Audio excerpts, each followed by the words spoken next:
Good morning बच्चों, how are you. बच्चों अभी आज से हमने लाइव क्लास शुरू की है, लेकिन लाइव क्लास में कुछ समस्याएं आ रही हैं। लाइव क्लास में सबसे बड़ी समस्या नेटवर्क प्रॉब्लम की है। हमारे यहाँ सभी जगह नेटवर्क थोड़ा वीक है, इस वजह से बच्चों को क्लास देखने में दिक्कत आई। लेकिन ये समस्या सोल्व हो जाएगी। हम कोशिश करेंगे कि हम थोड़ा और जल्दी क्लास, क्या होता है सुबह नेटवर्क सही होता है तो हम सुबह जल्दी क्लास लेंगे, आपकी लाइव क्लास। ठीक है, अभी आपको रिकॉर्डेड क्लास देखनी है। तो आज का जो हमारा टॉपिक है, क्लोरोफॉर्म की बात कर रहे हैं। क्लोरोफॉर्म बनाने की विधि हमने पिछली क्लास में देखी थी। पिछली क्लास में हमने क्लोरोफॉर्म बनाया था हैलोफॉर्म रिएक्शन के द्वारा, याद है ना सबको। हैलोफॉर्म रिएक्शन से क्लोरोफॉर्म प्राप्त किया था हमने, और आयोडोफॉर्म भी प्राप्त किया था।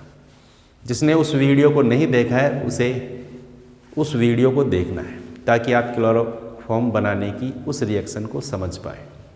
ठीक है, हैलोफॉर्म रिएक्शन इंपॉर्टेंट रिएक्शन है, इसलिए उस वीडियो को आपको ज़रूर देखना है। उस वीडियो का लिंक डिस्क्रिप्शन में नीचे दिया गया है। ठीक है, आज हम बात करेंगे क्लोरोफॉर्म की प्रॉपर्टीज़ की। देखो, क्लोरोफॉर्म एक इम्पोर्टेंट केमिकल है। क्लोरोफॉर्म का फॉर्मूला हमें पता है, क्या है? CHCl3। पता है ना सबको, CHCl3, ये ध्यान रखना है।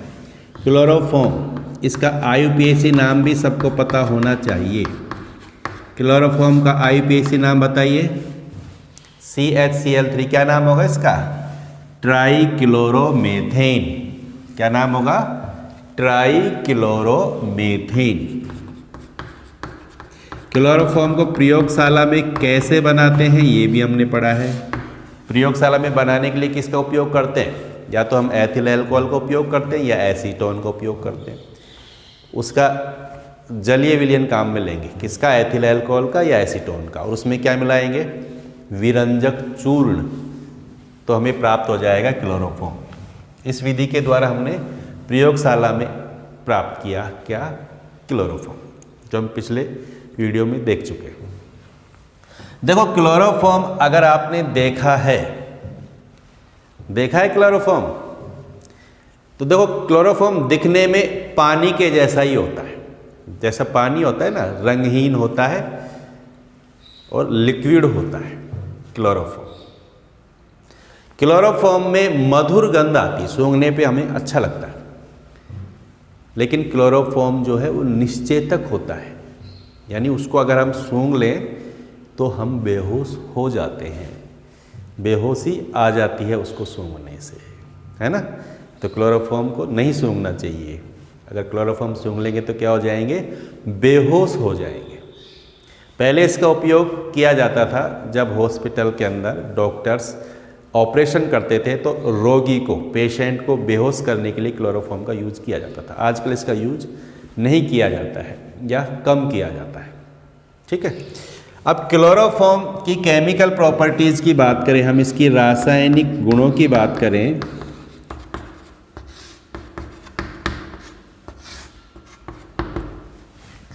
देखो क्लोरोफॉर्म को अगर वायु में खुला रख दिया जाए, जैसे क्लोरोफॉर्म है हमारे पास, उसको हम वायु में खुला रख देंगे तो क्या करेगा? ये प्रकाश की उपस्थिति में वायु यानी ऑक्सीजन से क्रिया कर लेगा, और क्रिया करके जहरीली गैस बना लेगा। कौन सी गैस बनाएगा? फोस्जीन गैस बनाएगा, जो एक जहरीली गैस है। ठीक है, देखो इसका ऑक्सीकरण हो जाएगा। कहने का मतलब क्या हो जाएगा? इसका ऑक्सीकरण। हमने क्या किया? क्लोरोफॉर्म को कहाँ रख दिया? वायु में। वायु का मतलब ऑक्सीजन से क्रिया करेगा ये।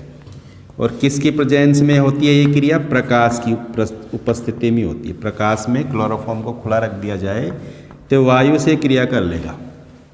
कैसी होगी अभिक्रिया? यहाँ से H और यहाँ से एक Cl, HCl के रूप में बाहर निकल जाएगा।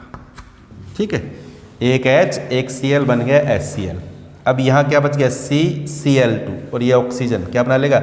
COCl2। COCl2 इसको बोलते हैं कौन सी गैस? Phosgene gas. फोस्जीन एक विषैली गैस होती है, एक जहरीली गैस होती है। इसको अगर सूंघ ले व्यक्ति, फोस्जीन गैस अगर हमारे शरीर में चल जाएगी तो जहरीला प्रभाव होगा इसका। ठीक है, तो हमने अभी क्या कहा कि क्लोरोफॉर्म का उपयोग करते हैं निश्चेतक के रूप में। अगर क्लोरोफॉर्म के अंदर फोस्जीन गैस उपस्थित है तो फिर सूंघने से व्यक्ति बेहोश नहीं होगा, परमानेंट बेहोश हो जाएगा, क्योंकि फोस्जीन का जहरीला प्रभाव होता है। समझ गए? तो ये ध्यान रखेंगे।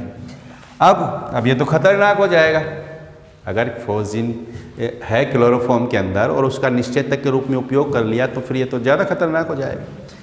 तो क्या करते हैं, इसके ऑक्सीकरण को रोकने का प्रयास किया जाता है, इसके ऑक्सीकरण को रोका जाता है।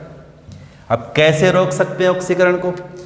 देखो, हमने कहा कि ऑक्सीकरण कब होता है? जब वायु हो और प्रकाश हो। प्रकाश और वायु की उपस्थिति में होता है क्लोरोफॉर्म का ऑक्सीकरण। अगर हम क्लोरोफॉर्म को वायु और प्रकाश से दूर रखें तो इसका ऑक्सीकरण नहीं होगा, और इसका ऑक्सीकरण नहीं होगा तो फोस्जीन गैस भी नहीं बनेगी। तो अब इसको दूर कैसे रखते हैं? क्या करते हैं, क्लोरोफॉर्म को कांच की बोतल, ऐसी बोतल जो रंगीन होती है, कलर्ड बोतल के अंदर फुल भर के रखा जाता है। फुल का मतलब इसमें जगह नहीं रहती बोतल के अंदर, ऊपर तक इसको भरते हैं। जैसे ये बोतल है तो बोतल के अंदर कलर्ड बोतल लेंगे और इसको ऊपर तक भर देंगे और फिर यहाँ इसका ढक्कन लगा देंगे। ऊपर तक क्यों भरते हैं? क्योंकि इसमें ऊपर स्पेस नहीं रहेगा तो ऊपर वायु नहीं रहेगी इसके अंदर। और कलर्ड बोतल के अंदर इसलिए रखते हैं, कलर्ड बोतल में भरकर फिर इसको अंधेरे में भी रखा जाता है ताकि इसके अंदर प्रकाश भी प्रवेश नहीं कर पाए। ठीक है, तो जब प्रकाश भी नहीं होगा, वायु भी नहीं होगी, तो इसका ऑक्सीकरण भी नहीं होगा और फोस्जीन गैस भी नहीं बनेगी। समझ गए? तो क्या कहा मैंने, क्लोरोफॉर्म का ऑक्सीकरण रोकने के लिए क्या करेंगे, इसको रंगीन बोतल में भरेंगे। कहाँ तक? ऊपर तक फुल भर देंगे और फिर इसको कहाँ रख देंगे? अंधेरे में रख देंगे। तो फिर क्या होगा? इसका ऑक्सीकरण नहीं होगा। क्लियर हो गई बात? तो ये ध्यान रखेंगे। दूसरी बात, मान लीजिए गलती से इसके पास ऑक्सीजन आ गई, गलती से इसका ऑक्सीकरण हो गया, हमने इसको रखा भी लेकिन फिर भी इसका ऑक्सीकरण हो गया, तो फिर क्या करें? तो इसके लिए क्या करते हैं, क्लोरोफॉर्म में 1% एथिल अल्कोहल मिला के रखते हैं। 1% क्या मिला देते हैं इसके अंदर? Ethyl alcohol. ठीक है, जब इसको रखेंगे तो इसमें 1% मिला देंगे हम एथिल अल्कोहल। 1% एथिल अल्कोहल मिला देंगे तो क्या होगा? तो अगर फोस्जीन उसमें उपस्थित भी है, अगर फोस्जीन बन भी गई है गलती से, तो एथिल अल्कोहल उससे क्रिया करके उसके विषैले प्रभाव को समाप्त कर देगा। कैसे समाप्त करेगा विषैले प्रभाव को? देखो, मान लीजिए फोस्जीन गैस बन गई। फोस्जीन को हम इस तरह लिख सकते हैं, COClCl। ये फोस्जीन की स्ट्रक्चर हो गई। CO, इधर भी Cl, इधर भी Cl, COCl2 हो गया ना। प्लस क्या डाला ने इसके अंदर? Ethyl alcohol. Ethyl alcohol C2H5OH। Clear? C2H5OH। इसके दो मॉलिक्यूल हैं, यहाँ से क्या बाहर निकल जाएंगे? H और यहाँ से Cl। इसी तरह यहाँ से H और यहाँ से Cl, 2 HCl बाहर हो जाएंगे, 2 HCl प्लस अब क्या बन गया? C2H5। कितने हैं? 2। ऑक्सीजन कितने हैं? 1 2 3 और एक क्या है? कार्बन। तो C2H5 का होल ट्वाइस COOO, यानी C2H5 का होल ट्वाइस CO3 बन जाएगा। C2H5 का होल ट्वाइस CO3 क्या है ये? Ethyl carbonate. और एथिल कार्बोनेट जो है ना वो अविषाक्त होता है, यानी इसका जहरीला प्रभाव नहीं होता है। समझ गए? एथिल अल्कोहल कितना? 1% किस में मिला के रखते हैं? क्लोरोफॉर्म में। क्यों रखते हैं? कारण समझ में आ गया। क्योंकि अगर ये फोस्जीन गैस बन भी जाती है गलती से तो उससे रिएक्शन करके और उसको एथिल कार्बोनेट में बदल देता है, यानी फोस्जीन गैस के विषैले प्रभाव को समाप्त कर देता है। क्लियर? कोई दिक्कत नहीं है। तो ये ध्यान रखेंगे। अब हमें क्लोरोफॉर्म का उपयोग करना है, हमारे पास क्लोरोफॉर्म है और उसको निश्चेतक के रूप में उपयोग करना है। अब हम ये चाहते हैं कि ये क्लोरोफॉर्म जो है उसमें फोर्जिन गैस नहीं हो, क्योंकि निश्चेतक के रूप में उपयोग करेंगे तो उसमें फोर्जिन नहीं होनी चाहिए, यानी वो शुद्ध होना चाहिए। ठीक है, एक शुद्ध क्लोरोफॉर्म का मतलब उसमें फोर्जिन गैस नहीं है, और अशुद्ध क्लोरोफॉर्म का मतलब उसमें फोर्जिन गैस उपस्थित है। अशुद्ध का मतलब क्या है, उसमें फोर्जिन गैस बन गई। तो हमें चाहिए कौन सा, शुद्ध क्लोरोफॉर्म। देखने में तो हमें पता नहीं चलेगा कि ये शुद्ध है या अशुद्ध है, क्योंकि दिखाई तो दोनों एक जैसे ही देंगे। तो फिर कैसे पता लगाएं कि ये शुद्ध क्लोरोफॉर्म है या अशुद्ध क्लोरोफॉर्म है, इसमें फोर्जिन उपस्थित है या नहीं है। इसके लिए क्या करते हैं, हम सिल्वर नाइट्रेट का उपयोग करते हैं, AgNO3 का उपयोग करते हैं, सिल्वर नाइट्रेट। यानी हम उसका शुद्धता परीक्षण करेंगे। क्या करेंगे, शुद्धता परीक्षण। पता लगाएंगे कि हमारे पास जो क्लोरोफॉर्म है वो शुद्ध भी है या नहीं है। तो क्लोरोफॉर्म का शुद्धता परीक्षण करने के लिए हम उपयोग करेंगे सिल्वर नाइट्रेट का, AgNO3 का। सिल्वर नाइट्रेट को हम क्लोरोफॉर्म में डालेंगे। अब क्लोरोफॉर्म अगर शुद्ध है, क्या कहा मैंने, अगर क्लोरोफॉर्म शुद्ध है तो सिल्वर नाइट्रेट डालने पर श्वेत अवक्षेप नहीं बनाएगा। क्या नहीं बनाएगा, श्वेत अवक्षेप नहीं बनाएगा, ये ध्यान रखेंगे। अगर शुद्ध क्लोरोफॉर्म है तो सिल्वर नाइट्रेट डालने पर श्वेत अवक्षेप नहीं बनाएगा। लेकिन अशुद्ध अगर क्लोरोफॉर्म है हमारे पास तो सिल्वर नाइट्रेट डालने पर उसका कैसा अवक्षेप प्राप्त होगा, हमें श्वेत अवक्षेप प्राप्त होगा। जैसे सिल्वर नाइट्रेट डालेंगे श्वेत अवक्षेप आ गया, ठीक। और श्वेत अवक्षेप आ गया, इसका मतलब कैसा क्लोरोफॉर्म है, वो अशुद्ध है। अशुद्ध है इसका मतलब क्या उपस्थित है, उसमें फोर्जिन गैस उपस्थित है। समझ में आ गई बात। तो क्लोरोफॉर्म शुद्ध है या अशुद्ध है, यानी उसका शुद्धता परीक्षण करने के लिए किसका उपयोग करेंगे, सिल्वर नाइट्रेट का। सिल्वर नाइट्रेट को शुद्ध क्लोरोफॉर्म में डालते हैं तो श्वेत अवक्षेप नहीं आएगा। अगर क्लोरोफॉर्म अशुद्ध है तो उसमें सिल्वर नाइट्रेट डालते ही कैसा अवक्षेप आ जाएगा, श्वेत अवक्षेप आ जाएगा। तो हमें पता लग जाएगा कि उसमें फोर्जिन उपस्थित है। अब प्रश्न यहाँ ये बनता है कि अशुद्ध क्लोरोफॉर्म में श्वेत अवक्षेप क्यों आता है, क्यों आता है।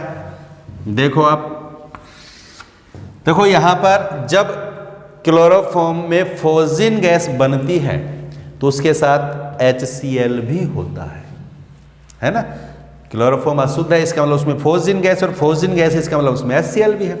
तो ये HCl क्या करेगा, सिल्वर नाइट्रेट से क्रिया कर लेगा।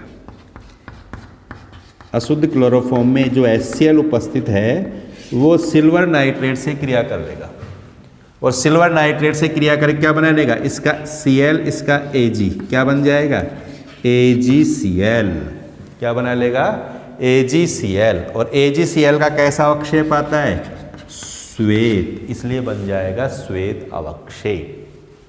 ठीक, तो ये ध्यान रखेंगे, ये इंपॉर्टेंट बात है, समझ गए। ऑक्सीकरण हो जाता है क्लोरोफॉर्म का कब, जब उसको वायु में रख देते हैं प्रकाश की उपस्थिति में। फिर ऑक्सीकरण को कैसे रोकते हैं, ऑक्सीकरण को रोकने के लिए उसे कांच की बोतल में, रंगीन बोतल में मुंह तक भर करके और अंधेरे में रख देते हैं। ठीक है, क्लोरोफॉर्म बनने से क्लोरोफॉर्म का ऑक्सीकरण हो गया और उसमें फोर्जिन बन गया, तो फोर्जिन का विषैला प्रभाव कम करने के लिए क्या डालेंगे, उसमें 1% एथिल अल्कोहल। क्यों, क्योंकि ये उसके विषैले प्रभाव को समाप्त कर देगा और एथिल कार्बोनेट बना लेगा। ठीक है, हमारे पास क्लोरोफॉर्म शुद्ध है या अशुद्ध है इसका पता कैसे लगेगा, इसके लिए हम सिल्वर नाइट्रेट का यूज करेंगे। अगर शुद्ध क्लोरोफॉर्म है तो सिल्वर नाइट्रेट डालने पर श्वेत अवक्षेप नहीं बनेगा, और अशुद्ध क्लोरोफॉर्म है तो सिल्वर नाइट्रेट डालने पर श्वेत अवक्षेप बना लेगा।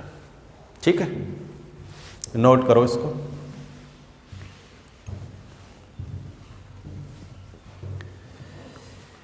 इसके बाद में बात करते हैं इसकी कुछ दूसरी महत्वपूर्ण अभिक्रियाओं की। एसीटोन से क्लोरोफॉर्म की अभिक्रिया देखें हम। एसीटोन, एसीटोन का सूत्र क्या है, क्या होता है एसीटोन का सूत्र, एसीटोन एक कीटोन है और कीटोन में कौन समूह होता है? CO समूह। तो इसमें CO समूह है, ठीक। और इसमें दोनों संयोजकताओं पर उपस्थित होता है मेथिल। तो इस प्रकार का जो कीटोन है वो कहलाता है एसीटोन। ये सूत्र याद होना चाहिए सबको, एसीटोन, ठीक है। CO है और CO की दोनों संयोजकताओं पर मेथिल उपस्थित है तो उसको कहेंगे हम एसीटोन। अब एसीटोन की क्लोरोफॉर्म से अभिक्रिया देखें हम, HCl3, ठीक है, CHCl3 KOH की प्रेजेंस में अभिक्रिया होती है, KOH की प्रेजेंस में होगी अभिक्रिया। देखो इस अभिक्रिया में क्या होता है, बिल्कुल सरल रिएक्शन है। ये जो CO है ना, इसके पाई बॉन्ड के इलेक्ट्रॉन आते हैं कहाँ पर? ऑक्सीजन पर। जब ऑक्सीजन पर इलेक्ट्रॉन आएंगे तो यहाँ क्या आ जाएगा? नेगेटिव चार्ज, और यहाँ आ जाएगा पॉजिटिव चार्ज। समझ गए? ऑक्सीजन की तरफ इलेक्ट्रॉन आएंगे तो यहाँ ऑक्सीजन पर आ गया नेगेटिव, कार्बन से दूर गए तो कार्बन पर आ गया पॉजिटिव चार्ज। इसमें देखो यहाँ इस कार्बन पर होगा नेगेटिव और हाइड्रोजन पर होगा पॉजिटिव, ठीक। जब रिएक्शन होगी तो यह ऑक्सीजन पर तो कौन आ जाएगा? हाइड्रोजन, क्योंकि ऑक्सीजन नेगेटिव है, हाइड्रोजन पॉजिटिव है, तो ये हाइड्रोजन तो आएगा ऑक्सीजन के साथ बॉन्ड बना लेगा। और ये कार्बन इस पे नेगेटिव है, इस कार्बन पॉजिटिव है, ये कार्बन इस कार्बन से बॉन्ड बनाएगा। तो क्या प्रोडक्ट आएगा? देखो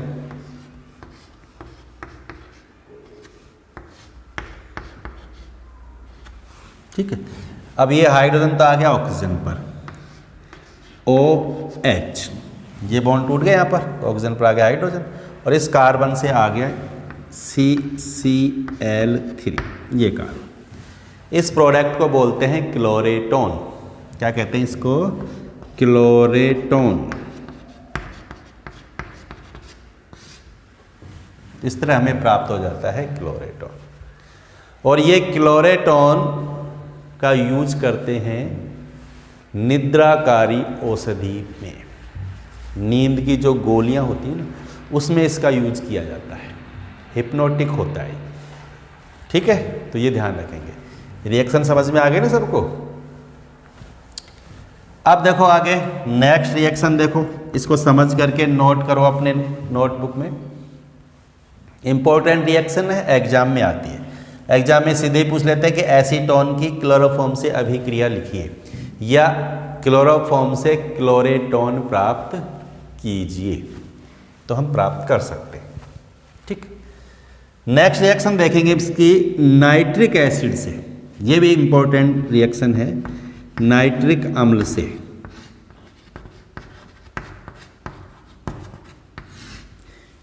क्लोरोफॉर्म की नाइट्रिक अम्ल से रिएक्शन करवाएंगे, यानी इसका नाइट्रीकरण करवाएंगे एक तरह से। तो देखो क्लोरोफॉर्म क्या होता है? CHCl3, क्लोरोफॉर्म CHCl3, ठीक। इस तरह लिख दें, कोई दिक्कत थोड़ी है। CHCl3, ये तो हो गया क्लोरोफॉर्म।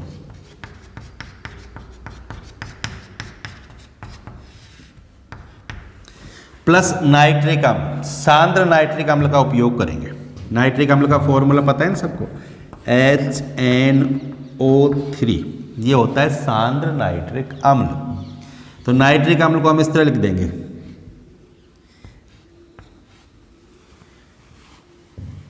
इसमें देखो नाइट्रिक अम्ल HNO3 है, तो इसमें एक तो होता है HNO2, इसको हम लिख देंगे इस तरह, देखो NO2OH के रूप में लिख दूं इसको मैं, NO2OH। समझ गए? देखो HN, 3 ऑक्सीजन है, O 2 तो ये हो गई, 2 ये हो गई, तो HNO3, इसको मैंने लिख दिया NO2OH। ये है HNO3, घबराना नहीं है, HNO3 को ही मैंने इस तरह लिख दिया NO2OH, ताकि रिएक्शन आपको समझ में आ जाए। तो यहाँ से तो इसका H, क्लोरोफॉर्म का तो H, और इस नाइट्रिक अम्ल का OH, ठीक है। इसका OH, इसका H, तो इसका H तो इसका OH रिएक्शन करके बना लेंगे क्या? H2O। यहाँ से ये बॉन्ड टूट गया, यहाँ से बॉन्ड टूट गया, तो क्या बन गया? H2O। समझ गए? OH H H2O। अब ये जो NO2 का नाइट्रोजन है, ये किससे बॉन्ड बनाएगा? इस कार्बन से। तो इस कार्बन पर आ गया कौन, NO2, और यहाँ कौन है, CCl3। तो ये बन गया NO2 CCl3, समझ गए, NO2 CCl3। इसको आप इस तरह भी लिख सकते हो, NO2, बात वही है जैसे हमने यहाँ लिखा है NO2, तो NO2 CCl3। या हम इसको इस तरह लिख सकते हैं, ये कार्बन है एक, देखो इसी को मैं लिख रहा हूँ, ये कार्बन है, इस पर कितने Cl हैं, 3 Cl है, और एक क्या आ गया इस पर, NO2, समझ गए, CCl3, 3 Cl, 1 2 3 मैंने अलग अलग करके लिख दिया, और एक क्या है, NO2। तो ये प्रोडक्ट बन गया हमारे पास CCl3NO2। CCl3NO2 इसको कहते हैं क्लोरोपिक्रीन। क्या नाम है इस प्रोडक्ट का, क्लोरोपिक्रीन, क्लोरोपिक्रीन, ठीक, क्या है ये, क्लोरोपिक्रीन। IUPAC नाम बोले तो देखो, इस कार्बन पर 3 क्लोरीन है और एक NO2 है, तो हम इसको क्या कहेंगे, ट्राइक्लोरो नाइट्रोमेथेन। इसका IUPAC नाम क्या हो जाएगा, 3 क्लोरीन है तो ट्राइक्लोरो, एक नाइट्रो है तो नाइट्रो, ट्राइक्लोरो नाइट्रो, और कार्बन एक ही है तो मेथेन, ट्राइक्लोरो नाइट्रोमेथेन, ठीक, क्लोरोपिक्रीन का IUPAC नाम। अब देखो ये जो क्लोरोपिक्रीन है ना, इसका उपयोग करते हैं युद्ध गैस के रूप में, युद्ध में काम में लेते हैं इसको। इसको हम अश्रु गैस भी कहते हैं। क्या कहते हैं इसको, अश्रु गैस। अश्रु गैस सुनिए आपने, इस गैस को छोड़ने से ये आंखों में जलन उत्पन्न करती है, जिसके कारण आंखों से आंसू निकलते हैं, जलन होती है आंखों में, ठीक है, इसलिए इसको कहते हैं अश्रु गैस। युद्ध गैस के रूप में भी इसका उपयोग किया जाता है, या जब भीड़ बहुत ज़्यादा होती है, जैसे बहुत ज़्यादा लोग एक जगह इकट्ठे हो जाते हैं, हड़ताल करते हैं, तो क्या करते हैं, उनको दूर करने के लिए इस गैस के गोले छोड़ देते हैं वहाँ पर। तो गैस निकलती है तो आंखों में जलन उत्पन्न होती है, तो लोग दूर दूर हो जाते हैं। तो ये ध्यान रखेंगे, क्लोरोपिक्रीन या ट्राइक्लोरोनाइट्रोमेथेन का यूज करते हैं युद्ध गैस के रूप में या अश्रु गैस के रूप में उपयोग किया जाता है।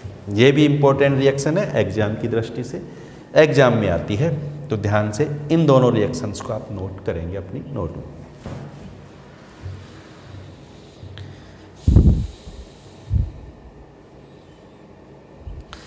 नेक्स्ट रिएक्शन देखें क्लोरोफॉर्म की, ये भी इंपॉर्टेंट रिएक्शन है, इसको हम कह सकते हैं आइसोसाइनाइड परीक्षण। आइसोसाइनाइड परीक्षण के नाम से एग्जाम में आती है रिएक्शन, ठीक है। यानी यहाँ पर क्लोरोफॉर्म की रिएक्शन करवाएंगे हम प्राथमिक एमीन से। क्लोरोफॉर्म की रिएक्शन किससे करवाएंगे, प्राथमिक एमीन से, एल्कोहलिक KOH की प्रेजेंस में। ये है प्राथमिक एमीन। एमीन देखो 3 तरह के होते हैं, एक होता है प्राथमिक एमीन, एक होता है द्वितीयक एमीन, एक होता है तृतीयक एमीन। अब प्राथमिक एमीन का मतलब क्या है और कैसे बनता है, वैसे हम इसके बारे में पूरा डिटेल देखेंगे आगे। ये आपको पता है क्या है, ये क्या नाम है इसका, अमोनिया। अमोनिया है ना ये, तो अमोनिया के एक हाइड्रोजन को रिप्लेस कर दिया जाए, NH3 की जगह NH2 हो जाएगा और यहाँ पर आ जाए कोई एल्किल समूह, तो ये बन गया प्राथमिक एमीन। ये हो गया प्राथमिक एमीन। यहाँ एल्किल समूह भी हो सकता है, R का मतलब कोई भी एल्किल, या R का मतलब एरिल समूह भी हो सकता है, ठीक है, तो उसको बोलेंगे प्राथमिक एमीन। तो पहली बात तो ये ध्यान रखेंगे प्राथमिक एमीन होता क्या है। अब प्राथमिक एमीन की रिएक्शन करवाएंगे किसके साथ, क्लोरोफॉर्म के साथ, और क्या यूज में लेंगे, KOH। KOH कौन सा लेंगे, एल्कोहलिक KOH काम में लेंगे, जिसको एल्कोहल में घोला गया है, ठीक है। तो क्या होता है, ध्यान देंगे, यहां से हाइड्रोजन, 2 हाइड्रोजन और 1 हाइड्रोजन, ये कितने हाइड्रोजन हो गए, 3 हाइड्रोजन, 2 हाइड्रोजन एक हाइड्रोजन ये, 3 हाइड्रोजन, और यहाँ कितने OH हैं, KOH के 3 KOH कहाँ मिले ना, तो 3 ही OH, 3 हाइड्रोजन और ये 3 OH आपस में क्रिया करेंगे तो क्या बनाएंगे, H और OH क्रिया करके क्या बनाते हैं, H2O। कितने H2O, 3 H2O, 3 ही हाइड्रोजन हो गए, 3 ही OH हो गए, तो बन गए 3 H2O। ठीक है, अब देखो ये K ध्यान देंगे और ये Cl बना लेंगे क्या, KCl, क्या बना लेंगे, KCl, 3KCl। यहाँ से क्लोरीन और यहाँ से पोटेशियम किसके रूप में बाहर निकल जाएंगे, KCl के रूप में। समझ गए, हाइड्रोजन बाहर निकल गए H2O के रूप में, क्लोरीन बाहर निकल गया KCl के रूप में। अब बच क्या गया, यहाँ पर R है और N है, हाइड्रोजन तो निकल गया, और यहाँ पर क्या बच गया, C। तो ये प्रोडक्ट बन गया हमारे पास RNC। क्या होता है RNC, इसका नाम होता है आइसोसाइनाइड। क्या है ये, आइसोसाइनाइड। यहाँ ये अगर एल्किल है तो इसको कहेंगे हम क्या, एल्किल आइसोसाइनाइड। ठीक, तो ये एल्किल आइसोसाइनाइड प्राप्त हो गया हमें। एल्किल आइसोसाइनाइड एक दुर्गंध युक्त पदार्थ होता है, इसमें विशेष प्रकार की दुर्गंध आती है। ठीक है, समझ में आ गई बात। तो दुर्गंध के कारण हम इसको पहचान लेते हैं कि ये जो प्रोडक्ट बना है वो आइसोसाइनाइड होगा। अब इसको आइसोसाइनाइड परीक्षण क्यों कहा इस अभिक्रिया को, क्योंकि इस अभिक्रिया में प्रोडक्ट क्या बन रहा है, आइसोसाइनाइड। परीक्षण इसलिए कहा क्योंकि इसका उपयोग करते हैं क्लोरोफॉर्म का या प्राथमिक एमीन का परीक्षण करने के लिए। इसके द्वारा हम क्लोरोफॉर्म का भी परीक्षण कर सकते हैं और प्राथमिक एमीन का भी परीक्षण कर सकते हैं। कैसे कर सकते हैं, देखो अगर हमारे पास क्लोरोफॉर्म है, जैसे हमारे पास क्लोरोफॉर्म है, अब उसको देख करके तो हम पहचान नहीं पाएंगे क्योंकि दिखने पर तो वो जल के जैसा लिक्विड ही तो है। तो हम कैसे पता लगाएं कि हमारे पास क्लोरोफॉर्म है, तो उसमें क्या करते हैं, हम प्राथमिक एमीन डालते हैं और क्या डालते हैं उसमें, KOH डालते हैं। अगर प्राथमिक एमीन और KOH डालने पर दुर्गंध आने लग जाए तो हम तुरंत समझ जाएंगे कि जो दुर्गंध आ रही है वो किसकी आ रही है, आइसोसाइनाइड, यानी आइसोसाइनाइड बन गया। और अगर आइसोसाइनाइड बन रहा है, प्राथमिक एमीन और KOH डालने से अगर आइसोसाइनाइड बन रहा है, इसका मतलब हमारे पास जो पदार्थ है, हमारे पास जो लिक्विड है वो क्या है, क्लोरोफॉर्म है। तो इस तरह हम क्लोरोफॉर्म का पता लगाते हैं, क्लोरोफॉर्म का परीक्षण करते हैं इसके द्वारा, इसलिए इसको बोलते हैं आइसोसाइनाइड परीक्षण। इसके द्वारा हम 1 डिग्री एमीन का भी परीक्षण कर सकते हैं।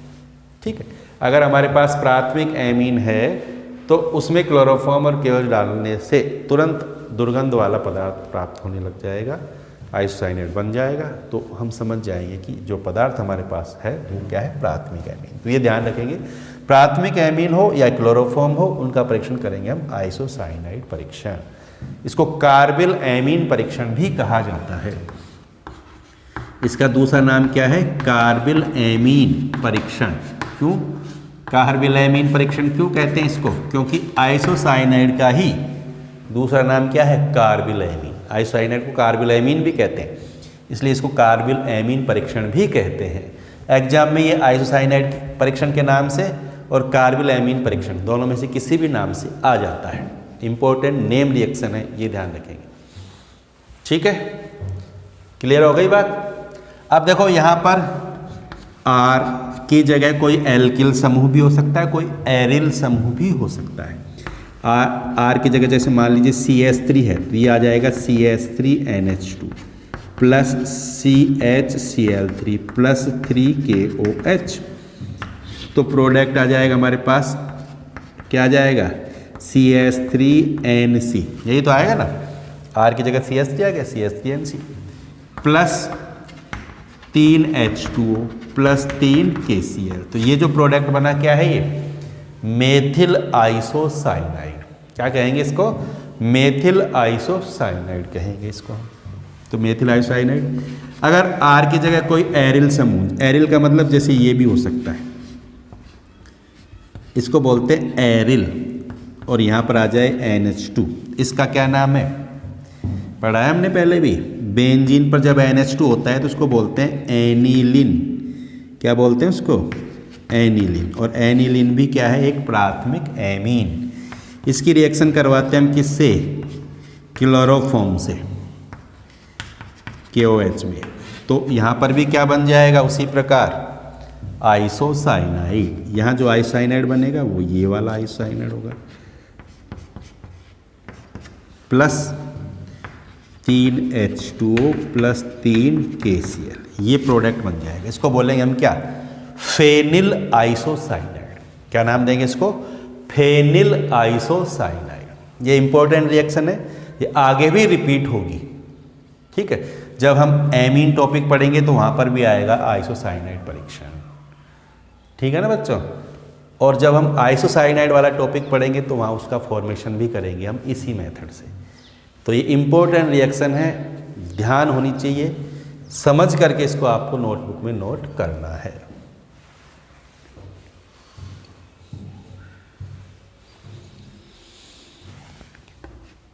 नेक्स्ट इंपॉर्टेंट रिएक्शन देखते हैं हम, राइमर टीमन रिएक्शन। राइमर टीमन अभिक्रिया। यहां पर देखेंगे हम राइमर टीमन फॉर्मिलीकरण वाली अभिक्रिया। इसको फॉर्मिलीकरण कहेंगे, राइमर टीमन फॉर्मिलीकरण अभिक्रिया। आगे देखेंगे हम फिनोल का टॉपिक पढ़ेंगे तो दो तरह की राइमर टीमन अभिक्रियाएं देखेंगे, एक तो फॉर्मिलीकरण और एक कार्बोक्सिलीकरण। ठीक है, तो यहां हम देख रहे हैं फॉर्मिलीकरण। कैसे? राइमर टीमन फॉर्मिलीकरण अभिक्रिया, ये फिनोल की अभिक्रिया है। फिनोल, सूत्र पता है ना सबको फिनोल का? ये बेंजीन और इस पर क्या उपस्थित होगा? OH। बेंजीन पर OH उपस्थित है तो इसको बोलते हैं फिनोल। ठीक, फिनोल की रिएक्शन करवाएंगे हम किससे? क्लोरोफॉर्म से। और क्या काम में लेंगे? KOH। KOH कौन सा है यहाँ पर? Alcoholic KOH। ठीक है, एल्कोहलिक KOH का उपयोग करेंगे। ये राइमर टीमन फॉर्मिलीकरण अभिक्रिया है। देखो इस अभिक्रिया में क्या होगा कि फिनोल की ऑर्थो पोजीशन पर, कौन सी स्थिति पर? ऑर्थो स्थिति पर आ जाएगा एल्डिहाइड समूह CHO समूह OH। अब इसकी ऑर्थो स्थिति पता है ना सबको? OH से 2 नंबर पर ये ऑर्थो स्थिति है। यहां पर इसको क्या कहेंगे हम? मेटा स्थिति। ये पैरा। 2 नंबर पर होती है ऑर्थो, 3 नंबर पर होती है मेटा, 4 नंबर पर होती है पैरा। ये ध्यान रखेंगे, ये ऑर्थो है, ये मेटा है, ये पैरा स्थिति है। इसी तरह यहाँ पर 2 नंबर इधर से गिने तो 1 2, ये भी कौन सी स्थिति हो गई? ऑर्थो। और ये 3, ये हो गई मेटा। ठीक, ये हमने 11th में पढ़ा है, बताया आपको 11th में, फिर भी ध्यान रखेंगे आप। तो ऑर्थो स्थिति पर आ जाएगा CHO, या तो इधर या इधर। ये भी ऑर्थो है, ये भी ऑर्थो, तो यहाँ आ गया CHO से। ये प्रोडक्ट बन जाएगा, मेन प्रोडक्ट ये बन गया, प्लस H2O प्लस KCl। समझ गए? तो ये प्रोडक्ट बना है, इसको बोलते हैं हम क्या? Ortho hydroxy benzaldehyde. इसका नाम क्या है? Ortho hydroxy benzaldehyde. Ortho hydroxy benzaldehyde, या इसका दूसरा नाम है सैलिसिलएल्डिहाइड। ये ध्यान रखेंगे। ठीक है, ये एक इंपॉर्टेंट रिएक्शन है, ध्यान रखेंगे, बिल्कुल सरल रिएक्शन है। फिनोल है, उसकी हमने किससे रिएक्शन करवाई? क्लोरोफॉर्म से और एल्कोहलिक KOH से। तो क्या हुआ इस अभिक्रिया में? फिनोल की ऑर्थो स्थिति पर आ जाता है CHO समूह, एल्डिहाइड समूह, इसलिए इसको बोलते हैं राइमर टीमन फॉर्मिलीकरण अभिक्रिया। इस अभिक्रिया के बारे में पूरी डिटेल आगे हम जब फिनोल टॉपिक पढ़ेंगे तो वहाँ देखेंगे। अभी आपको ये ध्यान रखना है कि फिनोल की क्लोरोफॉर्म से रिएक्शन होती है KOH की प्रेजेंस में तो बनता है सैलिसिलएल्डिहाइड, यानी ऑर्थो स्थिति पर आ जाता है CHO समूह। ये ध्यान रखेंगे, एक महत्वपूर्ण रिएक्शन है, नाम से ही आती है अभी परीक्षा में। ठीक है, समझ में आ गई बात?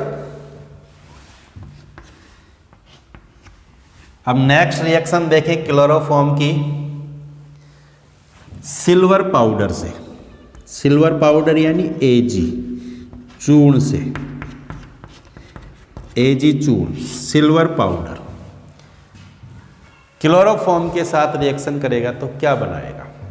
देखो सिल्वर पाउडर को क्लोरोफॉर्म के साथ हीट करते हैं, ये क्लोरोफॉर्म इसके साथ हीट करते हैं सिल्वर पाउडर को, Ag चूर्ण को, तो इसके दो मॉलिक्यूल रिएक्शन करेंगे क्लोरोफॉर्म के, CHCl3, समझ गए।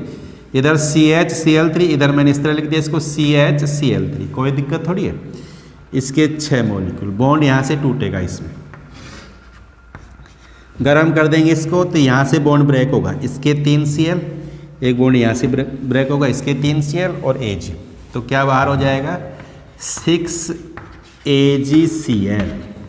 ठीक, अब इधर क्या बच गया CH, इधर भी क्या है CH, दोनों CH आपस में बॉन्ड बनाएंगे तो क्या बन जाएगा, कार्बन कार्बन के बीच बॉन्ड हो जाएगा। ये क्या है, इसका नाम क्या प्रोडक्ट बना, एसीटिलीन। क्या प्राप्त हो गया हमें, एसीटिलीन। इस तरह हमें एसीटिलीन प्राप्त हो जाती है, एथाइन गैस प्राप्त हो जाती है जब क्लोरोफॉर्म को सिल्वर पाउडर Ag चूर्ण के साथ गर्म किया जाता है तो क्या प्राप्त हो जाता है, हमें एसीटिलीन प्राप्त हो जाता है, एथाइन प्राप्त हो जाता है। अब बताओ कोई दिक्कत है इसमें। देखो बिल्कुल सरल रिएक्शन है दोनों, ये भी सरल है ये भी सरल है, दोनों को ध्यान से नोट करो अपनी नोटबुक में।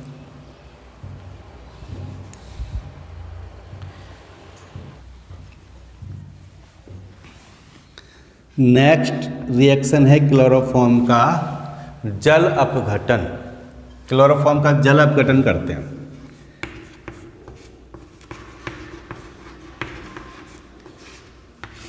जल अपघटन करने के लिए काम में लेते हैं जलीय KOH को। किसको काम में लेंगे, जलीय KOH, एक्वस KOH। ये है क्लोरोफॉर्म CHCl3। ठीक, क्लोरोफॉर्म क्या काम में लेंगे, जलीय KOH, एक्वस KOH, KOH। ये जलीय KOH है।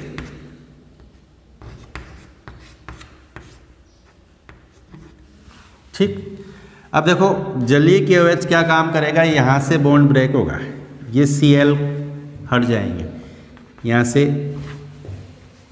KCl और Cl की जगह कौन आ जाएगा, OH। या हम कह सकते हैं कि ये जो क्लोरीन है ये प्रतिस्थापित हो जाएगा किससे, OH से। OH इसको हटा करके खुद इसकी जगह आ जाएगा।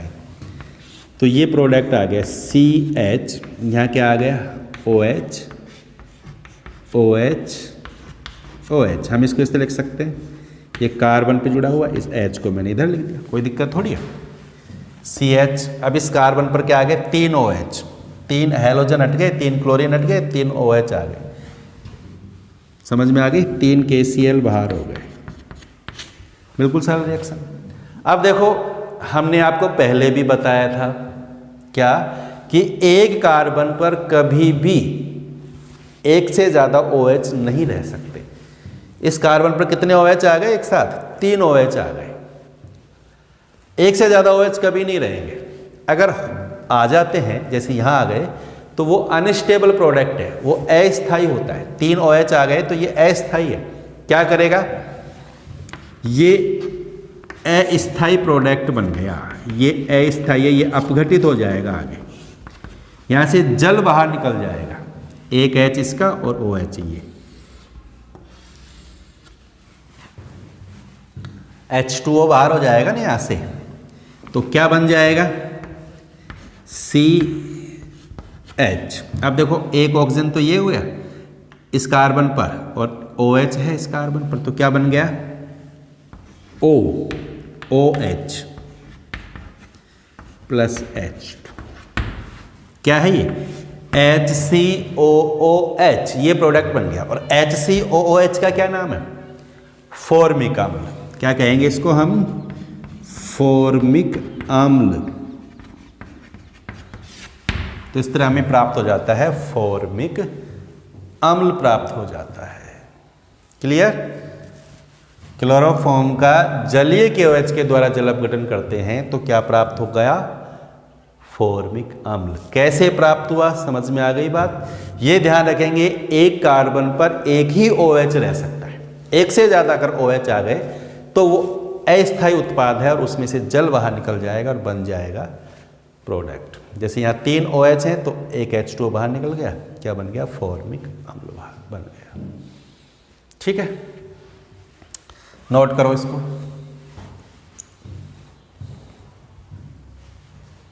अब नेक्स्ट देखते हैं इसका रिडक्शन। क्लोरोफॉर्म का रिडक्शन यानी अपचयन। क्लोरोफॉर्म का अपचयन करेंगे हम। अपचयन करने के लिए क्या करते हैं? अपचयन का मतलब तो जानते हैं, अपचयन का मतलब होता है हाइड्रोजन का जुड़ना, हाइड्रोजन का योग। क्या कहलाता है? अपचयन। तो इसका अपचयन करेंगे। अपचयन किसी अपचायक की प्रेजेंस में होगा। यहाँ अपचायक के रूप में काम में लेंगे हम क्या? जिंक प्लस HCl का। यह किसका उपयोग करेंगे? जिंक प्लस H2O का। ठीक है, Zn प्लस HCl का भी उपयोग कर सकते हैं, Zn प्लस H2O का भी उपयोग कर सकते हैं। देखो, अगर हम Zn प्लस HCl का उपयोग करते हैं तो हमें क्या प्राप्त होगा? CH2Cl2 CH2Cl2 plus HCl। समझ गए? Zn प्लस HCl से क्या प्राप्त होगा हमें? हाइड्रोजन। हाइड्रोजन यहाँ से एक HCl बाहर निकल जाएगा, एक H एक Cl, और एक हाइड्रोजन का हो जाएगा इस पे योग, तो बन जाएगा CH2Cl2 डाइक्लोरोमेथेन। क्या नाम इसका? डाइक्लोरोमेथेन प्राप्त हो जाएगा। समझ गए? तो ये ध्यान रखेंगे, क्लोरोफॉर्म का Zn प्लस HCl से जब अपचयन होता है तो डाइक्लोरोमेथेन प्राप्त होता है। अगर हम इसका Zn प्लस H2O से अपचयन करते हैं तो Zn प्लस H2O से अपचयन करने पर हमें प्राप्त होता है CH4। यहाँ पर जो हाइड्रोजन प्राप्त होंगे ना वो ज़्यादा मात्रा में होंगे, तो 3 Cl तो 3 HCl के रूप में बाहर निकल जाएंगे और 3 हाइड्रोजन यहाँ पर, यानी 6 हाइड्रोजन का यूज होगा यहाँ पर। 3 hydrogen, 3 Cl, 3 HCl plus 3 hydrogen का योग हो जाएगा और ये बन जाएगा किसमें? CH4 में बदल जाएगा। तो क्या प्राप्त हो जाएगी हमें? मेथेन। बिल्कुल सरल रिएक्शन है, आपको ध्यान रखना है। क्लोरोफॉर्म का अपचयन करेंगे, अपचयन से CH2Cl2 भी बन सकता है, अपचयन से CH4 भी बन सकता है। Zn प्लस HCl से अपचयन किया तो CH2Cl2 बना, Zn प्लस H2O से अपचयन किया तो CH4 बना। ठीक है, ये ध्यान रखेंगे आप। क्लोरोफॉर्म का क्लोरीनीकरण भी कर सकते हैं, यानी क्लोरीन से भी आगे क्रिया करवा सकते हैं हम। जैसे क्लोरोफॉर्म है, इसका क्लोरीनीकरण करें। क्लोरीनीकरण का मतलब क्लोरीन से रिएक्शन होगी इसकी। क्लोरोफॉर्म CHCl3, इसकी क्लोरीन से रिएक्शन करवा देते हैं किसी, मान लीजिए लाइट की प्रेजेंस में होती है HNu। ठीक है, फोटोन की एनर्जी होती है ना HNu। लाइट की प्रेजेंस में रिएक्शन हो रही है, प्रकाश की उपस्थिति में रिएक्शन होती है क्लोरोफॉर्म की, किससे? क्लोरीन से। तो होगा क्या? यहाँ से ये H और ये HCl बाहर निकल जाएगा और ये क्लोरोफॉर्म बदल जाएगा किसमें? CCl4। क्या बन गया? CCl4। क्या है CCl4? क्या है? कार्बन टेट्रा क्लोराइड, या इसको बोलते हैं टेट्रा क्लोरोमेथेन। तो इसको बोलते हैं क्लोरीनीकरण। क्लोरीन का मतलब क्लोरीन का जुड़ना। तो जब क्लोरोफॉर्म पर क्लोरीन जुड़ेगा यानी हाइड्रोजन हट जाएगा और उसकी जगह क्लोरीन जुड़ जाएगा तो बन जाएगा CCl4। इस अभिक्रिया को बोलते हैं क्लोरीनीकरण, जो एक सरल अभिक्रिया है, सिंपल अभिक्रिया है। ठीक है,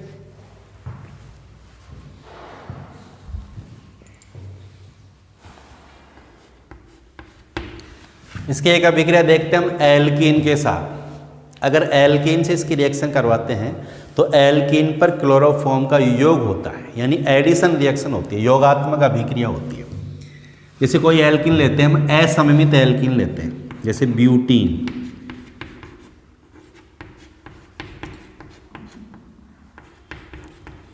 ये ले लिया हमने ब्यूट-1-ईन,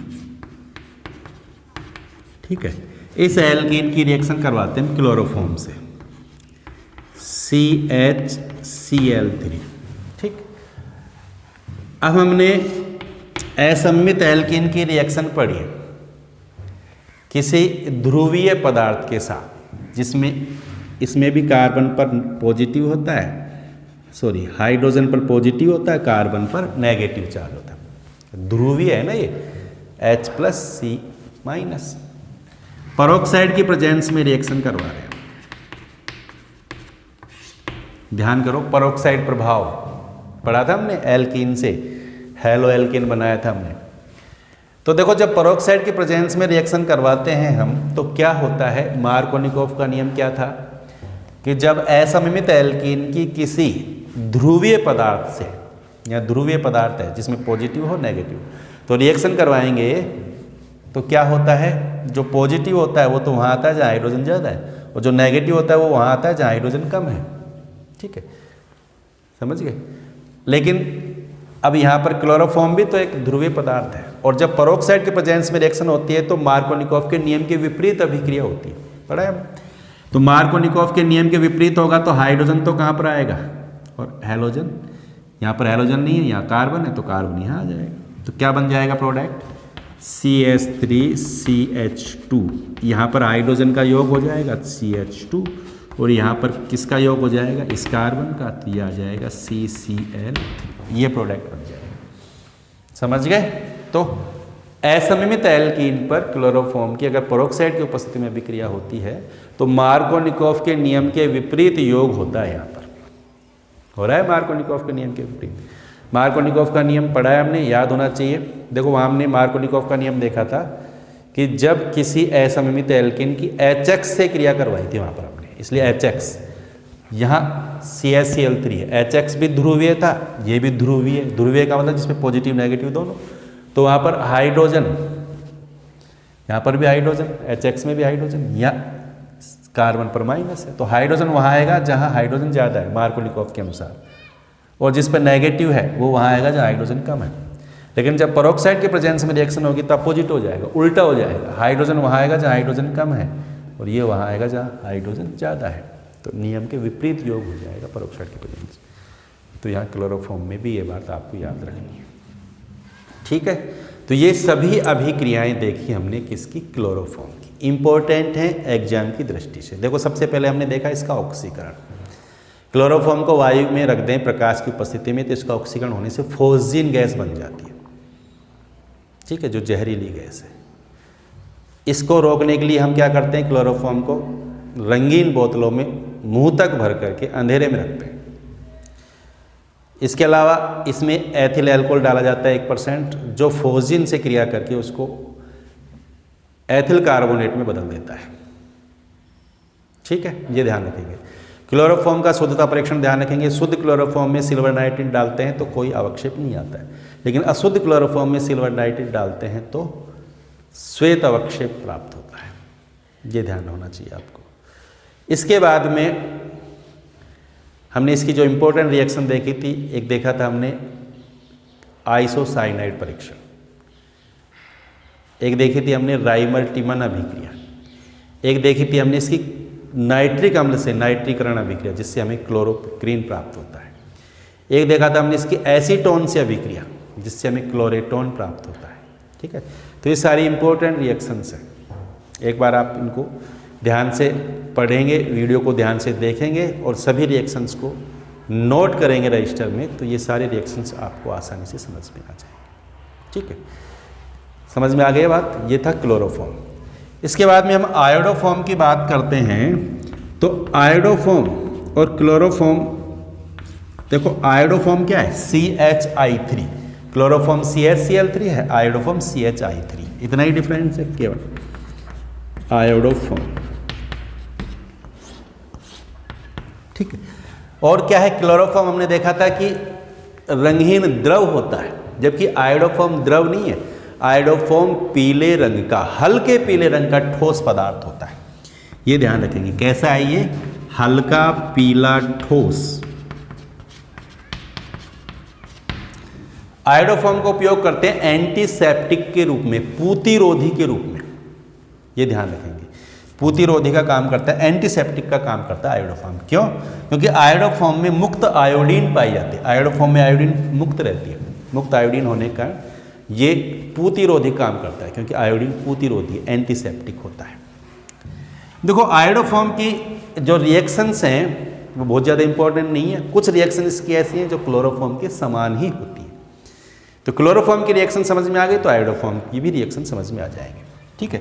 देखो पहली बात तो ये ध्यान रखना है आपको, हमने देखा था कि क्लोरोफॉर्म में जब सिल्वर नाइट्रेट डाला था हमने शुद्ध क्लोरोफॉर्म में, तो कोई अवक्षेप नहीं आया था। आयोडोफॉर्म के अंदर अगर हम सिल्वर नाइट्रेट मिलाते हैं, AgNO3 डालते हैं, तो पीला अवक्षेप प्राप्त होता है। वो किसका होता है? AgI का। किसका होता है? AgI का। ये ध्यान रखेंगे। क्यों? क्योंकि इसमें आयोडीन होता है मुक्त अवस्था में, जो AgNO3 से क्रिया करके AgI का पीला अवक्षेप देता है। ठीक है। अब देखो ये जो क्लोरोफॉर्म है, क्लोरोफॉर्म में हमने आयोडोफॉर्म परीक्षण देखा था क्लोरोफॉर्म में आयोडोफॉर्म परीक्षण। इसी तरह आयोडोफॉर्म में भी हम आइसोसाइनाइड परीक्षण कर सकते हैं।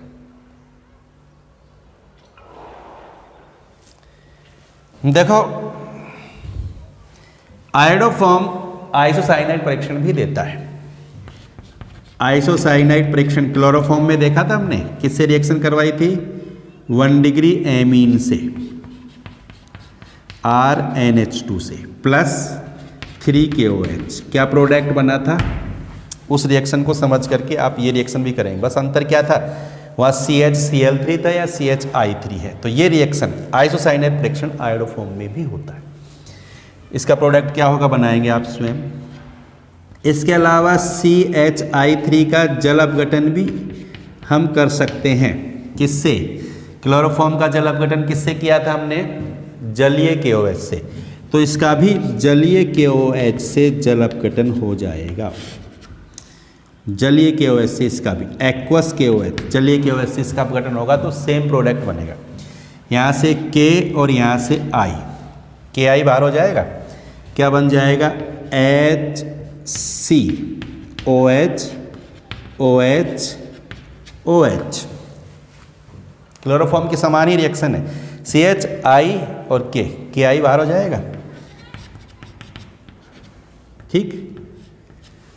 अब प्रोडक्ट क्या आएगा? क्या ये स्टेबल है? नहीं। क्यों नहीं है? क्योंकि कार्बन पर कितने OH आ गए? 3। ये अनस्टेबल है। तो क्या करेगा? यहाँ से H2O निकालेगा। H2O निकल जाएगा तो क्या बन जाएगा? HCOOH। क्या बन गया? फॉर्मिक अम्ल। ठीक है। ये रिएक्शन क्लोरोफॉर्म में भी थी, ये रिएक्शन आयोडोफॉर्म में भी होती है। आयोसाइनाइड परीक्षण RnH2 की हमने रिएक्शन देखी थी क्लोरोफॉर्म से, आइसोसाइनाइड बना था। RnH2 प्राथमिक एमीन की आयोडोफॉर्म से रिएक्शन करेंगे एल्कोहलिक KOH में, तो भी क्या बनेगा? क्या बनेगा? आइसोसाइनाइड बनेगा। इसके अलावा एक रिएक्शन और थी जो आपको याद होनी चाहिए, क्लोरोफॉर्म की सिल्वर चूर्ण, सिल्वर पाउडर से रिएक्शन हुई थी। क्या बना था? एसीटिलीन। CHI3 भी वो रिएक्शन देता है। CHI3 को भी सिल्वर पाउडर के साथ गर्म करते हैं। CHI3 आयोडोफॉर्म, यहाँ से बॉन्ड ब्रेक होगा, यहाँ से बॉन्ड ब्रेक होगा, क्या बाहर निकल जाएगा? 6AgI प्लस क्या बना बताओ? CH क्या है ये? CH triple bond CH। क्या नाम है इसका? एसीटिलीन। बन गया एसीटिलीन। समझ में आ गई बात? तो देखो आयोडोफॉर्म की रिएक्शंस क्लोरोफॉर्म के समान ही होती है। सभी रिएक्शन ये नहीं देता क्लोरोफॉर्म वाली, लेकिन कुछ रिएक्शन हैं जो क्लोरोफॉर्म में भी होती हैं, आयोडोफॉर्म में भी होती हैं, तो उनको ध्यान रखेंगे। प्रोडक्ट दोनों के सेम आ रहे हैं। ठीक है। आयोडोफॉर्म और क्लोरोफॉर्म में डिफरेंस समझ में आ गया। क्लोरोफॉर्म पीले रंग का क्लोरोफॉर्म द्रव होता है रंगहीन, आयोडोफॉर्म ठोस होता है पीला, ये ध्यान रखेंगे। और आयोडोफॉर्म पीला ठोस है इसीलिए हम इसका उपयोग करते हैं आयोडोफॉर्म परीक्षण करने में। पिछले वीडियो में हमने बताया था आयोडोफॉर्म परीक्षण, ठीक है। तो ये ध्यान रखेंगे। मैं उम्मीद करता हूँ कि जो हमने आज पढ़ा है वो आपको बहुत अच्छी तरह से समझ में आ गया होगा, आ जाएगा। वीडियो को पूरा देखना है, ध्यान से देखना है, तो सब कुछ समझ में आ जाएगा। और जो इस चैनल पर नए हैं उन्हें चैनल को सब्सक्राइब भी करना है, लाइक भी करना है और शेयर भी करना है, ठीक है।